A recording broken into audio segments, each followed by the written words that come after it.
দেশের আকাশে চাঁদ দেখা যায়নি, শনিবার ঈদ।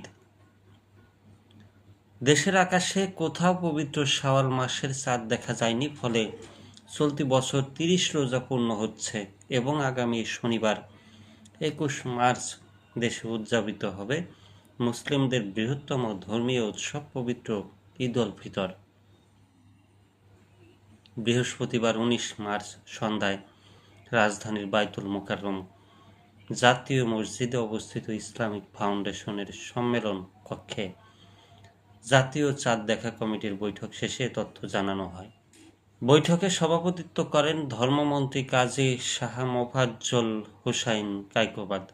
সভায় জানানো হয়, দেশের কোথাও শাওয়াল মাসের চাঁদ দেখা না যাওয়ায় শুক্রবার রমজানের ৩০তম দিন পূর্ণ হবে।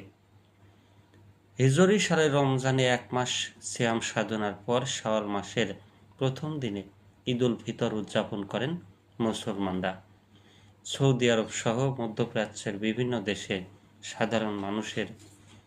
সাধারণত বাংলাদেশের একদিন আগে চাঁদ দেখা যায়।